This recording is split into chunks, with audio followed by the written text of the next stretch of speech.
Jail के अंदर sir पे हमला कर दिया जाता है और ऐसा वैसा हमला नहीं किया जाता है।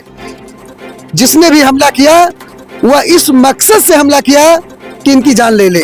जेल सुरक्षित नहीं है, थाने सुरक्षित नहीं है। आप देखिए पुलिस कस्टडी में कितनी हत्याएं हो रही है पुलिस के जरिए, और उसके बाद पुलिस कस्टडी में हत्याएं हुई है। जेल में मुन्ना बजरंगी की हत्या हुई, इससे पहले आप देखिए अतीक हो गए, अशरफ हो गए, और भी कई लोगों की हत्याएं। समाजवादी पार्टी के पूर्व मंत्री, पूर्व विधायक रहे गायत्री प्रसाद प्रजापति पर कल रात को उन पर हमला हो गया है। उन पे सर पर करीब 5 से 10 टाके लगे हैं। उन पर रात को जेल में हमला हो गया है। ये लखनऊ की गोसाईगंज जेल में वो बंद है और उन पर जानलेवा हमला से हो गया है। लगातार ये बात की जा रही है कि प्रशासन ठीक है, बाहर सब सुरक्षित है, लेकिन जेल के अंदर जिस हिसाब से उन पर हमला हुआ है वो गायत्री प्रसाद प्रजापति खुद कह रहे हैं कि हमारी यहाँ पर हत्या हो सकती है। वो ये बात खुद कह सकते हैं। हमें प्रवेश जी उनसे बातचीत करने का प्रयास करेंगे। जेल के अंदर समाजवादी पार्टी के पूर्व मंत्री रहे गायत्री प्रजापति पे हमला हो गया है, कैसे देखते हो सुरक्षा पर उनकी? पत्रकार महोदय, मैं सबसे पहले आपको धन्यवाद देता हूँ। आप देखिए जिस तरीके से 2027 का चुनाव नजदीक आ रहा है, बीजेपी इसकी हार को लेकर बौखलाई हुई है। एक तरफ हमारे सुप्रीम कोर्ट न्यायाधीश, हमारे समाजवादी पार्टी या अन्य दलों के लोग जो निर्दोष भारतीय जनता पार्टी के द्वारा फंसाए गए, आज उनको सुप्रीम कोर्ट से राहत मिल रही है, वो निकल के बाहर आ रहे हैं। चाहे हमारे आजम खान जी हो, चाहे कानपुर के इरफान सोलंकी जी हो, तमाम सैकड़ों ऐसे नेता हैं समाजवादी पार्टी के जिनको निराधार, जिनका कोई मतलब नहीं, उनको जेल में फंसाया गया है। ये भारतीय जनता पार्टी की बौखलाहट है हार को देख करके।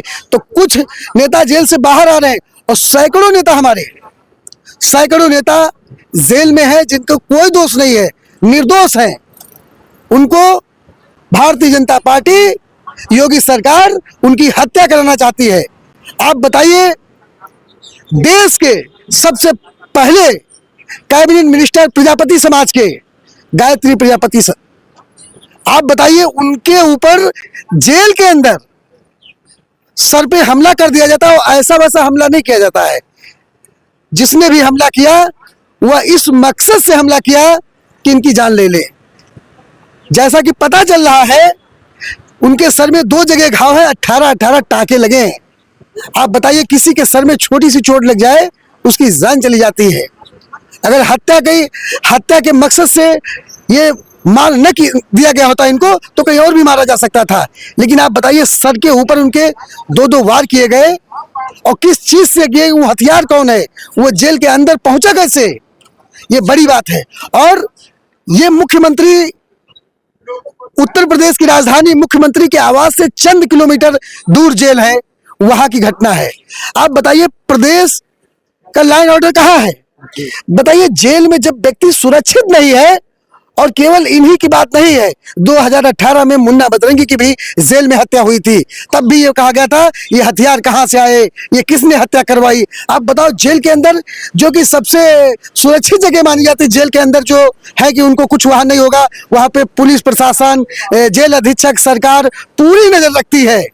उसके बावजूद भी बताइए जेल के अंदर हत्याएं हो रही हैं, लोगों को मारने की जान से कोशिश की जा रही है। ये बहुत बड़ा प्रश्न है और इसको पूरा प्रदेश देख रहा है। भाई प्रजापति समाज, पीडीए परिवार के व्यक्ति हैं जो निराधार हो 8.5-9 सालों से सजा काट रहे हैं।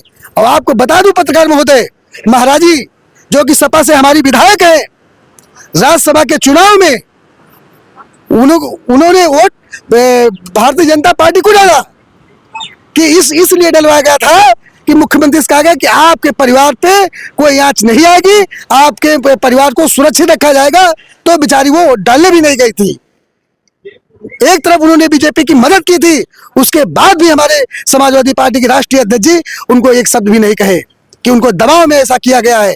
आज भी हम समाजवादी साथी और हमारे राष्ट्रीय अध्यक्ष, महबूब नेता, पीडीएम जननायक आदरणीय अखिलेश यादव जी ने उनके लिए ट्वीट किया कि ये गलत हुआ, इसको सरकार को तुरंत संज्ञान लेकर के जांच कराई जाए। भाई अगर ये मारपीट अगर कहीं बाहर हुई होती तब तो ठीक है कि दोषियों को हमें को पकड़ने में 2-4 दिन लग सकते थे, लेकिन बताइए एक बाउंड्री वाल जेल, उसके अंदर अगर उनके ऊपर मारा जाता है तो अब तक मुझे लगता है अब तक दोषियों को पकड़ के जेल के अंदर डाल देना चाहिए था। भाजपा के एक नेता वो ये बात कह रहे हैं कि इस तरह की घटनाओं को कैसे रोका जाए, इस तरह घटना रुक नहीं सकती हैं। तो सरकार से इस्तीफा दे दे, ये जो कह रहे होंगे ये सरकार से इस्तीफा दे दे, ये कह दे कि पुलिस प्रशासन नाकारा है, नाकाम हो गया है, लॉ एंड ऑर्डर फेल हो गए, हम नहीं संभाल पा रहे इसको, हम समाजवादी संभाल के दिखाएंगे। भाई जेल के अंदर हत्या हो रही हो, कह रहे हैं इसको कैसे रोका जाए, किस मुंह से कह रहे हैं? सरकार जनता ने आपकी बनवाई है, सरकार आप चला रहे हैं, जनता से टैक्स मनमाना आप वसूल रहे हैं, और वहां पे जो जेल अधीक्षक है, जो अधिकारी है वहां के, वो जनता के टैक्स से तनख्वाह पाते हैं, फिर किस बात की वो वहां पे रखवाली कर रहे हैं? उनको इस्तीफा दे देना चाहिए कि हम जेल नहीं संभाल पा रहे हैं।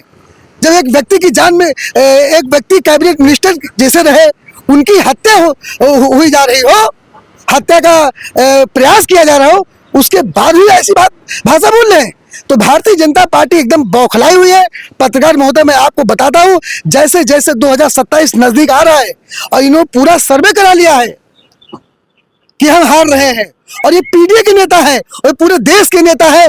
पहली बार प्रजापति समाज का अगर कोई कैबिनेट मंत्री बना, और किसी ने बनाया तो समाजवादी पार्टी ने बनाया और प्रजापति समाज को बनाया, और आज पूरा प्रजापति समाज, दसियों फोन सुबह से हमारे पास आए कि मैं चलना चाहता हूं वहां पे। मैंने उनको बताया कि इलाज होके वो पुनः जेल गए हैं, नहीं तो अब तक सैकड़ों लोग वहां पे हॉस्पिटल पे प्रजापति समाज के लोग आए होते, क्योंकि उनको दर्द है। पीडीए के नेता, प्रजापति समाज के नेता को जेल के अंदर ऐसी घटना हो गई, ये बहुत ही दुखद है। इसकी जितनी निंदा की जाए, मैं मुख्यमंत्री से हाथ जोड़ के निवेदन करता हूं कि आप जल्द से जल्द दोषियों को पकड़ के पकड़वाइए और उनके नाम इस प्रदेश की जनता के सामने रखिए, जिससे लोगों को पता तो हो सके कि जेल के अंदर कौन हत्यारे हैं, कौन इनके खून के प्यासे हैं। तो ये सारी बातें हैं, और पूरे प्रदेश की जनता ने देखा है कि किस तरीके से एक पीडीए के नेता को जेल के अंदर मारा गया। उनके परिवार को खतरा है, उनकी बेटी रो रही है, उनकी वाइफ रो रही है, सरकार से अपनी जान माल की रक्षा के लिए गुहार लगा रही है। तो ये सब है, और ये पूरी बौखलाहट 27 के चुनाव को लेकर के है कि एक बड़े नेता को खत्म किया जाए। जी जी, बिल्कुल बिल्कुल, और भी लोगों से बातचीत करेंगे। देखिए हमारे भी शिवशंकर लोधी जी, उनसे थोड़ा बातचीत कर लेते हैं। क्या कहेंगे पूरे इस मामले को लेकर? जिस हिसाब से कहीं ना कहीं योगी जी या भाजपा सरकार कहती है कि हमारी सरकार में सब सुरक्षित है, लेकिन समाजवादी पार्टी के पूर्व मंत्री रहे गायत्री प्रजापति पर जेल के अंदर हमला हो गया है, और भाजपा के नेता ये भी कह रहे हैं कि इस तरह की चीजों को नहीं रोका जा सकता है। कैसे देखते हैं पूरी घटना पर? मैं आपको बताना चाहूंगा कि अभी तक यही योगी जी कहते थे कि इनके राज में या तो अपराधी अंडरग्राउंड हो जाएगा या प्रदेश छोड़ देगा।